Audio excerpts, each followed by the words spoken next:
Como en los mensajes anteriores, quiero hacer un breve recordatorio de sobre el libro de Juan, de quién lo escribió y por qué lo escribió. ¿Y por qué me gusta hacer esto? Porque es importante saber por qué Juan escribe este libro para nosotros no sacar el significado, lo que Dios quiere hablarle a la iglesia en este libro. Como ya sabemos, el autor del libro fue Juan, uno de los apóstoles, una de las personas que estuvo más cerca de Jesucristo, conoció a Jesucristo personalmente. Juan caminó con Cristo, escuchó sus enseñanzas, fue testigo de milagros, vio su muerte en la cruz y también vio a Cristo resucitado. Cuando Juan escribe esta carta, lo escribe ya siendo un anciano. Y eso es importante porque la madurez de Juan cambió. Al principio Juan era reconocido como el hijo del trueno, una persona impulsiva. Pero cuando escribió esta carta ya era un anciano, un pastor, ya había visto personas acercarse al evangelio, había visto personas alejarse del evangelio. Y en este específico momento él tenía una preocupación por cómo estaban llevando el evangelio a los creyentes. Su deseo es que los creyentes tengan la seguridad de que pertenecen a Dios y que vivan de una manera digna del Evangelio. Por eso a lo largo de toda la carta, Juan constantemente hace una diferencia entre una fe verdadera y una fe que solamente era de apariencia. Y no basta decir que conocemos a Dios, sino que nuestra vida debe reflejar que conocemos a Dios. Nuestra vida debe reflejar que realmente somos los hijos de Dios.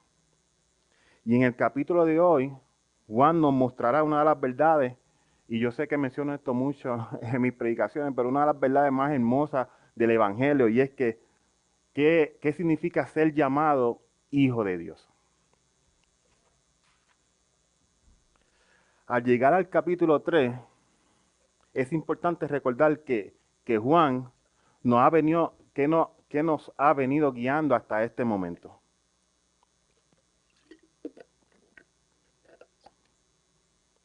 Juan nos dijo en el primer capítulo y en el primer mensaje que, que Dios es luz. Luego nos habla de la lucha que tenemos nosotros los creyentes con el pecado. También luego nos dice que tenemos un abogado con el Padre a través de Jesucristo el justo. Después vimos que es una fe verdadera, que la fe verdadera produce amor. Y que un corazón que ya no vive enamorado con el mundo. O sea que no podemos amar a Cristo y amar al mundo al mismo tiempo. Más adelante Juan nos advirtió de los falsos maestros, del espíritu del anticristo y de la importancia de permanecer firmes en la fe. Ahora Juan cambia nuevamente el enfoque en esta carta.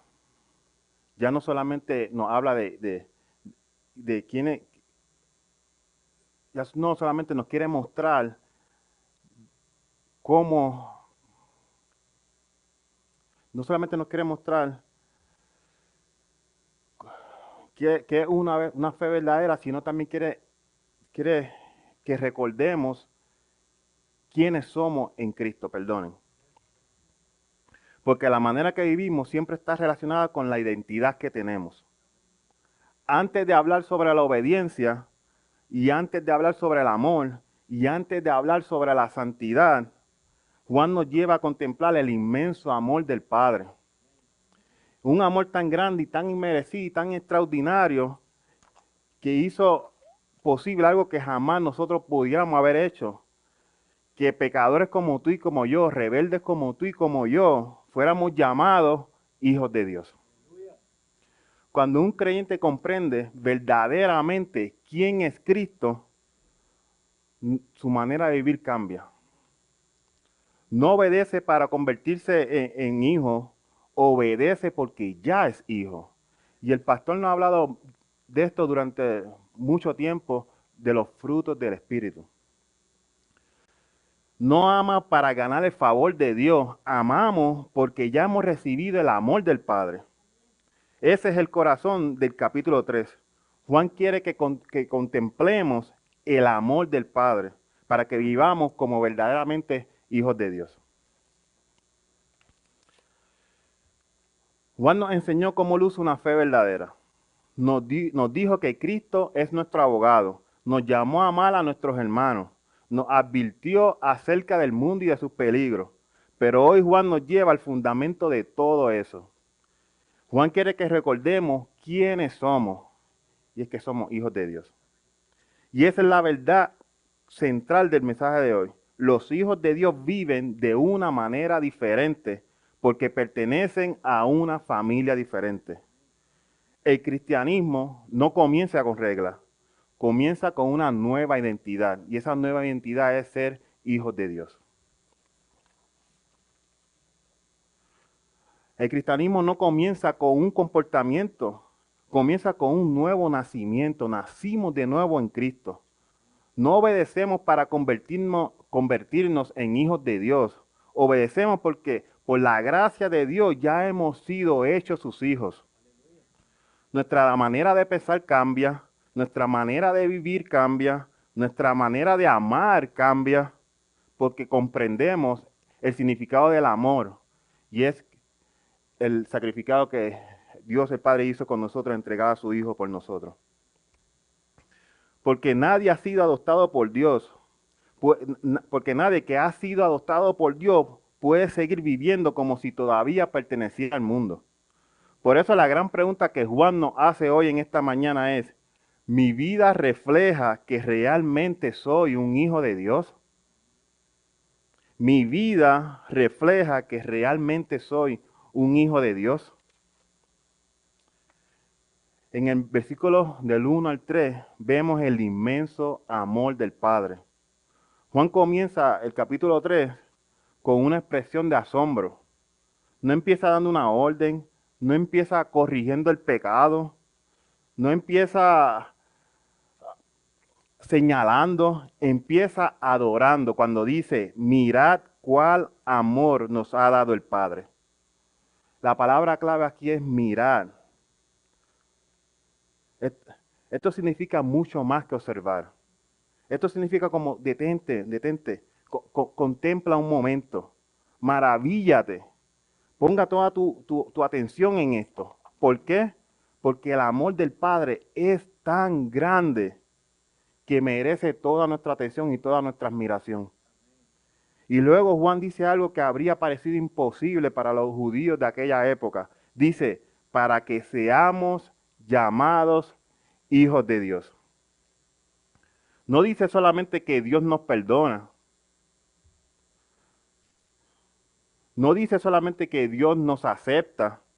Dice algo que es mucho más profundo que eso. Antes éramos enemigos de Dios. Éramos pecadores, éramos rebeldes. Pero por medio de Cristo nos hizo parte de su familia. No somos invitados temporales a la casa del Señor, no somos invitados temporales a su familia, no somos visitantes, no somos simplemente un ciudadano del reino, sino que somos hijos de Dios. Y luego Juan añade, y lo somos. O sea, que hace un hincapié, y lo somos. No solamente en título, esto es una realidad presente. Ya que el creyente no está esperando convertirse en hijo de Dios algún día cuando Cristo venga. Ya somos hijos de Dios, ya nos convertimos en hijos de Dios.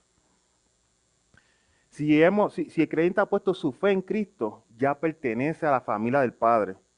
Después Juan explica porque en el mundo no entienda, porque el mundo no entiende al creyente. Juan dice, el mundo no nos conoce porque no le conoció a él. El mundo nunca entendió a Cristo. Por esto tampoco el mundo tiene que entendernos a nosotros. No debemos sorprendernos cuando el mundo rechace los valores del Evangelio. Nuestra ciudadanía no está en esta tierra, está en el reino, está en Cristo. Luego Juan dirige nuestra mirada al futuro. Dice, ahora somos hijos de Dios y aún no se ha manifestado lo que hemos de ser. Hoy somos hijos, pero todavía no vemos todo lo que Dios hará en nosotros. Todavía luchamos con el pecado, todavía cometemos errores, todavía sufrimos, todavía tenemos enfermedades, Todavía vivimos en este cuerpo caído, pero algún día vendrá el día glorioso en el Señor, porque tenemos nuestra esperanza puesta en eso. Por eso todos estamos aquí hoy, porque sabemos que ese día llegará. Y Juan dice, cuando Él se manifieste, seremos semejantes a Él. Y esto no quiere decir que nos vamos a convertir en dioses, pero seremos perfectamente conforme a la imagen de Cristo. Y esto significa que estaremos sin pecado, estaremos sin corrupción, estaremos sin dolor, sin lágrimas. Juan dice, todo aquel que tiene esta esperanza en Él se purificará a sí mismo, así como Él es puro. La esperanza futura produce santidad en el presente. El creyente no busca una vida santa para llegar al cielo. Busca una vida santa porque sabe que un día verá cara a cara a su Salvador. Y esto nos recuerda a la historia del hijo pródigo en Lucas 15, capítulo 11 al 24. El hijo pródigo había despreciado a su padre, había vivido en el pecado, cogió toda su herencia, se fue. Cuando decidió regresar, pensó que ya no merecía ser llamado hijo. Su plan era pedir que lo recibieran como un siervo para poder ganarse su comida. Pero el padre tenía otro plan. El padre corrió hacia él, lo abrazó, lo besó, le puso un anillo, le dio una túnica nueva, preparó una gran celebración. ¿Por qué? Porque nunca dejó de ser su hijo. Y así mismo somos nosotros, iglesia. Nosotros pecamos, cometemos errores, pero el Padre siempre está ahí esperando por nosotros. Él no nos rechaza, Él está ahí esperando por nosotros para hacer un banquete. Y así nos recibe Dios cuando venimos arrepentidos a Cristo. No nos recibe como esclavos, sino que nos recibe como sus hijos. Imaginémonos una pareja que decida adoptar un hijo. Un niño llega sin apellido a la familia, está en ese proceso de adoptación, sin derechos, sin herencia, pero el día que la adopción se completa, ya ese niño tiene los mismos derechos de los demás hijos. Ahora lleva el apellido, ahora pertenece a esa familia, ahora tiene los mismos derechos de cualquier otro hijo de esa familia. Nadie puede decirle, tú no perteneces aquí, porque legalmente y por amor ya es otro hijo. Exactamente eso es lo que Dios hizo con nosotros. Nos acercó, nos adoptó. Ahora somos llamados hijos de Dios. Nos hizo parte de su familia. Y cuando entendemos que somos hijos del Rey, nuestra manera de vivir cambia. Ya no vivimos como si fuéramos unos huérfanos espirituales. Ahora somos hijos de Dios. Vivimos con la seguridad y con la esperanza y con la identidad de que somos verdaderamente hijos de Dios. En el versículo 4 al 10 vemos, el Hijo de Dios no practica el pecado. Después de recordarnos el inmenso amor del Padre y nuestra identidad de que somos hijos de Dios, Juan ahora responde a algo, una pregunta importante. Si realmente somos hijos de Dios, ¿cómo debe verse nuestra vida? Si nosotros realmente somos hijos de Dios, ¿cómo debe verse nuestra vida? Y Juan escribe en la carta, todo aquel que comete pecado infringe también en la ley, pues el pecado es infracción de la ley. Vivimos en una cultura que ha cambiado el nombre del pecado. Ahora le llama, un error. Oh, eso fue un error. Oh, eso fue una mala decisión que tomé. Oh, tuve un momento de debilidad. Pero Dios lo sigue llamando pecado. Y el pecado no es simplemente romper una regla. Es rebelarse contra Dios. Es vivir ignorando la autoridad del Creador. Y luego Juan nos recuerda por qué vino Jesucristo a este mundo. Cuando dice, y sabéis que Él apareció para quitar nuestros pecados y no hay pecado en Él. Cristo no vino solamente para hacernos sentir mejor. No vino solamente para aumentar nuestra autoestima. Cristo vino para destruir el poder del pecado. Él vivió una vida perfecta. Cristo nunca pecó, nunca desobedeció la palabra al Padre y ofreció esa vida perfecta como sacrificio por ti y por mí. Por eso Juan continúa diciendo en la carta, todo aquel que pertenece en él no practica pecado. Aquí Juan no está enseñando que el creyente nunca vuelva a pecar. Eso no es lo que Juan quiere decir. Y espero que también estén entendiendo eso con lo que estoy diciendo. Aquí, si fuera la interpretación, estaría contradiciendo lo que él mismo escribió en capítulo 1. Pero Juan está hablando de una práctica continua del pecado, de un estilo de vida, de alguien que vive cómodamente en el pecado, de cuando peca no siente esa inquietud del Espíritu Santo en su vida. A eso es lo que Juan se refiere en este pasaje, que una persona que vive sin arrepentimiento ninguno, que no lucha contra el pecado, porque todos aquí luchamos contra el pecado, hermano. Que no tiene ningún deseo de cambiar. El verdadero creyente todavía falla y todos lo sabemos porque nosotros todos fallamos. El verdadero creyente todavía tropieza, pero ya no puede vivir en paz con el pecado. Esa es la clave. No puede sentirse cómodo en el pecado. El Espíritu Santo lo convence, nos corrige, nos lleva a una vida nueva en el arrepentimiento. Luego Juan presenta dos familias espirituales, los hijos de Dios y los hijos del diablo. Eso es lo que Juan nos presenta en la carta. No existe una tercera categoría. Básicamente Juan nos dice, ¿estás con Cristo o estás con el enemigo? No hay de otra. Cada persona pertenece a una de estas dos familias. ¿Y cómo se distingue una de la otra? Se distingue por la manera en que vivimos. Juan concluye esta sección diciendo, todo aquel que no hace justicia y que no ama a su hermano, no es de Dios. Eso es lo que Juan dice. Todo aquel que no hace justicia y que no ama a su hermano, no es de Dios. Las obras no producen la salvación, pero sí revelan la verdadera condición del corazón del creyente. Gracias, Lester. Vemos una historia bíblica que nos recuerda esto en Josué, cuando huye de la tentación en Génesis. Perdón, José era un hombre joven, ¿verdad? Lejos de su familia, lejos de su tierra, nadie lo estaba observando. Humanamente parecía el momento perfecto para pecar, el momento perfecto, y que nadie lo supiera, de salirse con la suya. Pero José entendía que siempre estaba delante de Dios. Y cuando la esposa de Potifar lo tentó una y otra vez, José respondió, ¿cómo pues haría yo este grande mal y pecaría? No contra Potifar, pecaría contra Dios.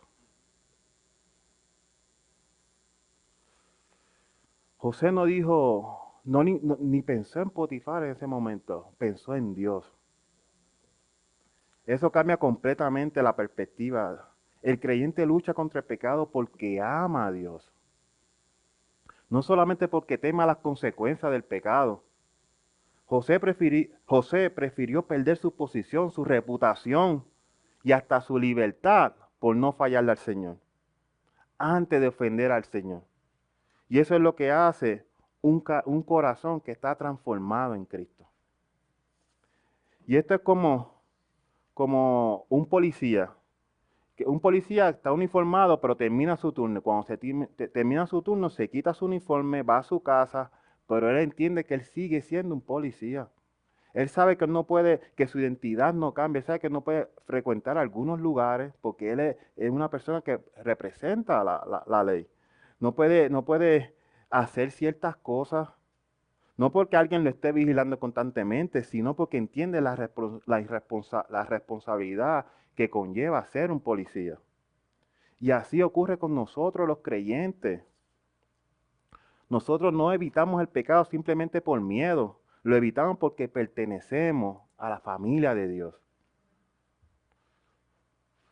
Porque ahora somos hijos de Dios. Por eso es nuestro testimonio predica más que cualquier palabra que nosotros podamos decir. en nuestro trabajo, en nuestra familia, donde vivimos, nuestro testimonio como cristianos es mucho más importante que cualquier cosa que nosotros podamos decir, porque ellos nos van a ver como hijos de Dios.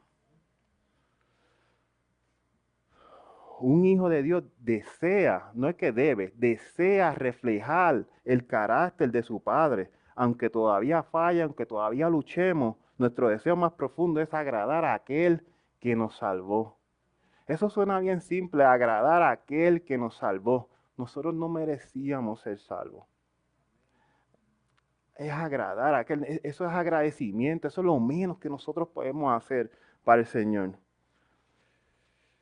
En el versículo 11 al 18 vemos el amor que es la evidencia de un nuevo nacimiento en el creyente. Juan, después de hablar acerca de la santidad, vuelve a un tema que aparece constantemente a lo largo de su carta, el amor. Juan escribe, porque este es el mensaje que habéis oído desde el principio, que nos amemos unos a otros. Juan nos está enseñando aquí una enseñanza nueva, algo que no habíamos escuchado anteriormente. Desde el principio Jesús nos enseñó esto, que el amor sería la marca distintiva de los discípulos. Esto no es opcional, esto no es un consejo que nosotros podamos pensar, esta es la evidencia de que Dios ha transformado nuestros corazones. Juan inmediatamente nos presenta un contraste en Caín y Abel y dice, no como antes que en sus manos. Y esa es una verdad que debemos de recordar en la mañana de hoy. Todo asesinato, todo pecado comienza con un corazón que dejó de amar al Señor. Por eso Juan dice, no os extrañéis, hermanos, si el mundo os aborrece. El mundo rechazó a Cristo y también rechazará a quienes viven en él. Pero el creyente responde de una manera totalmente diferente. Juan escribe, nosotros sabemos que hemos pasado de muerte a vida y que amamos a los hermanos. Y esto es una declaración hermosa. Juan no dice que somos salvos porque amamos. Juan dice que el amor es la evidencia de que ya hemos sido salvos, que ya hemos pasado de muerte a vida. El amor cristiano no es la causa de la salvación, es el fruto. Y luego en estos versículos Juan hace una afirmación y dice, el que no ama a su hermano permanece en muerte. ¿Qué mucho Juan nos habla sobre amar a nuestro hermano? El que no ama a su hermano permanece en muerte. No está hablando de un amor sentimental aquí. Está hablando de una disposición constante en buscar el bien para el otro. Después Juan lleva esto a otro versículo y dice, en esto hemos conocido el amor en que Él puso su vida por nosotros. ¿Cómo sabemos qué es el amor? ¿Cómo nosotros sabemos o cómo podemos entender qué es el amor? Simplemente mirando la cruz. Cuando vemos el sacrificio de Cristo que hizo por nosotros, aún sabiendo que íbamos a seguir fallando una y otra vez, Él estuvo ahí, murió por ti y por mí para que nosotros pudiéramos adquirir nuestra salvación.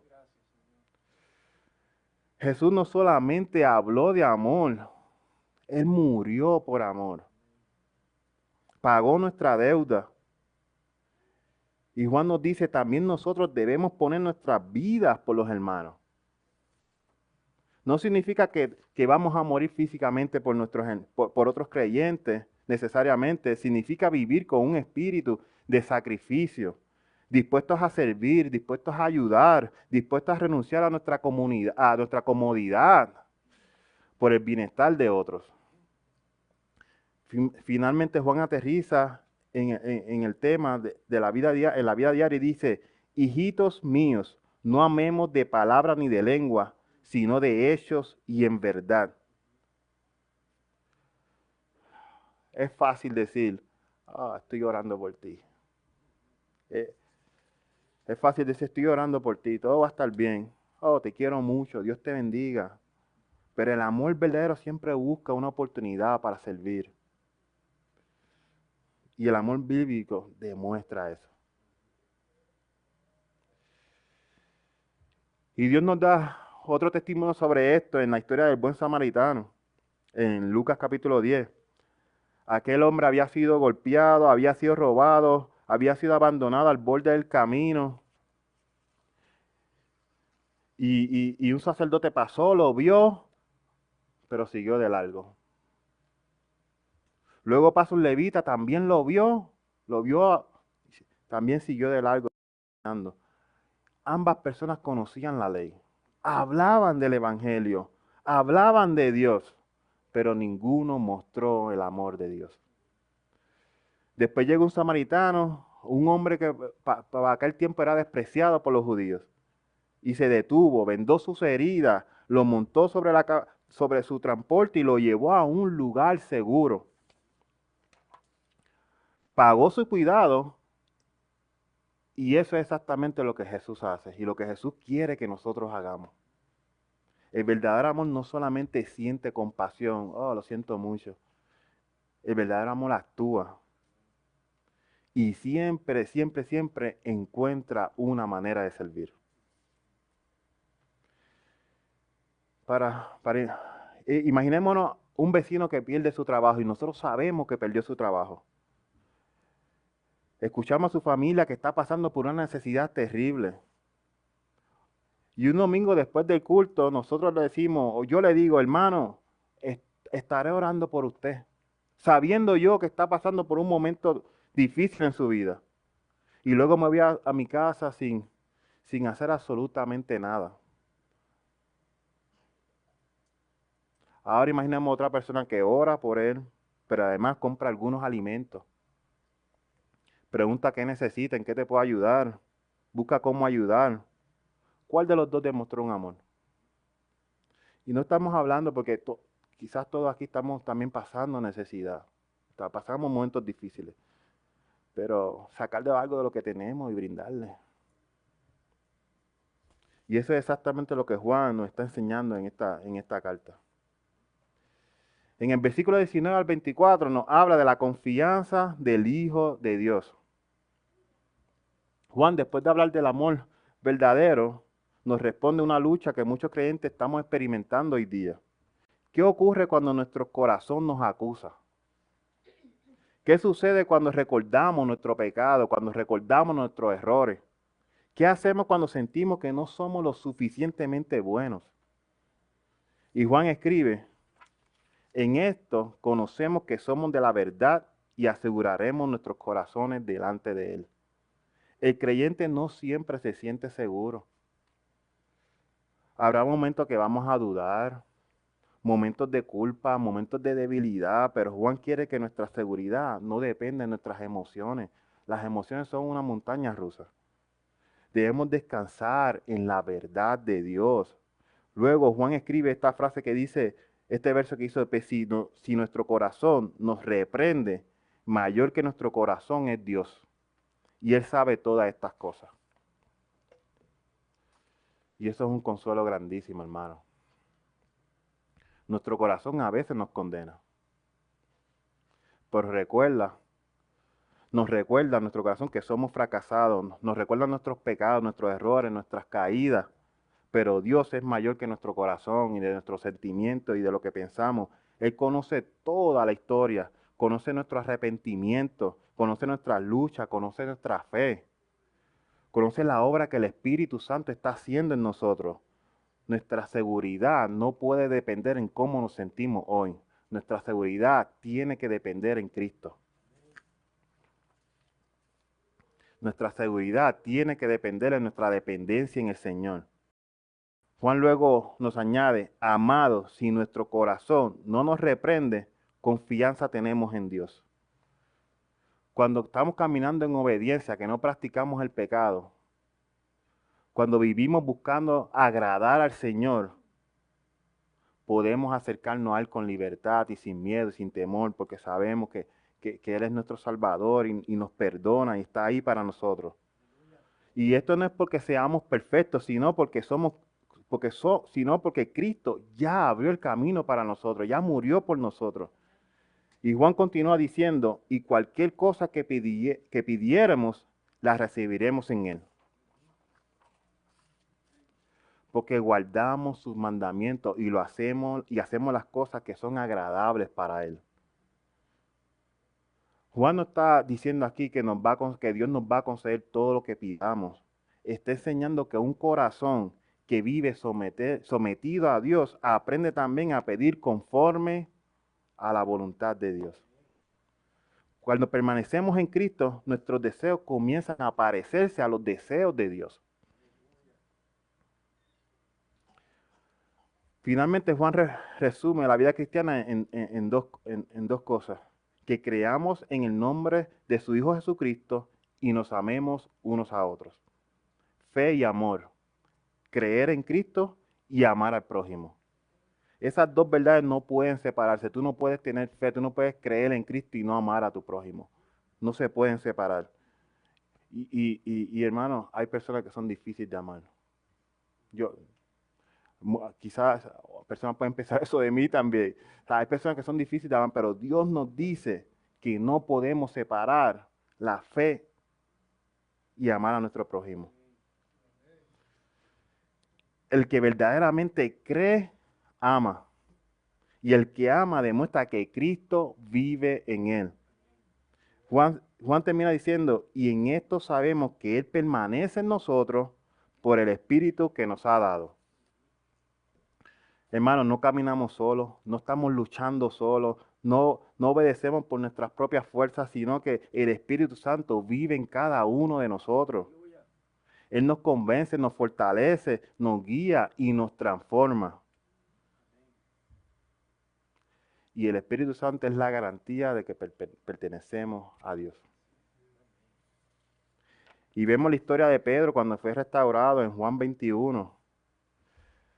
Pedro negó a Jesús 3 veces. Estamos hablando de una persona que vio milagros, estuvo con Jesucristo. No me puedo ni imaginar cómo se tenía que sentir al lado de Jesucristo en todo ese tiempo. Y lo negó 3 veces. Seguramente su corazón lo acusaba constantemente. No me puedo ni imaginar tampoco el sentido de culpa que tenía que sentir Pedro en ese momento. O podía haber pensado, le fallé al maestro. No merezco servirle. Pero después de la resurrección, Jesús lo buscó. No lo condenó, no lo juzgó, sino que lo buscó para restaurarlo. 3 veces le preguntó Jesús a Pedro, ¿me amas? Y 3 veces le dio una nueva oportunidad de servir. Pedro aprendió que la gracia de Dios es más grande que nuestros fracasos. Así actúa el Señor con todos sus hijos. No ignora nuestro pecado, pero tampoco abandona al que viene arrepentido. Y esto como si nos imaginamos como un hijo que está corriendo bicicleta. Cuando usted tiene a su hijo y está corriendo bicicleta y se cae, usted lo ayuda, lo pone en la bicicleta y sigue. Vuelve el hijo corriendo bicicleta, se cae, vuelve y se cae, vuelve y se levanta y nosotros vamos y lo ayudamos. Las caídas de mi hijo no cambiaron mi relación con mi hijo. Las caídas de nosotros no cambian nuestra relación con Dios. Dios sigue siendo nuestro Padre, Él nos sigue amando. Y así es como ocurre en nuestra vida. Habrá momentos que vamos a tropezar, vamos a caer. Eso es normal, Dios sabe que eso va a pasar. Pero en vez de alejarnos de Cristo por nuestra culpabilidad, nuestro sentido de culpa, tenemos que correr hacia Él porque Él está ahí para nosotros. Van a haber momentos en los que nuestro corazón nos va a seguir acusando. Corramos a Cristo. Por eso la confianza de nosotros como creyentes descansa en la perfección de Cristo. Así que si no has conocido a Cristo, mi esperanza es que después de escuchar este capítulo, la pregunta no es solamente, ¿estoy haciendo buenas obras? La verdadera pregunta es, ¿he nacido de nuevo? Porque Juan deja claro que nadie se convierte en hijo de Dios por su propio esfuerzo. No hay nada que nosotros podamos hacer para convertirnos en hijo de Dios por nuestro propio esfuerzo. Nadie llega a ser hijo de Dios por asistir a la iglesia todos los domingos. Nadie llega a ser hijo de Dios por hacer buena obra, por ayudar a las demás personas. Llegamos a ser hijos de Dios solamente por medio de Jesucristo. Quizá hoy estamos atravesando momentos difíciles. Quizá hoy hemos tratado de vivir tratando de ser una buena persona. Hemos procurado hacer lo correcto ante la sociedad o ante los ojos de Dios, pero en el fondo sabes que todavía hay pecado en tu corazón. Corre a Cristo. La Biblia dice que todos hemos pecado y estamos separados de Dios. Pero la buena noticia es que el Evangelio está aquí para salvarte, que el Padre decidió amarnos cuando no lo merecíamos. Así que envió a su Hijo Jesucristo para que muriera por ti y por mí y fuéramos a Él y estuviéramos la salvación.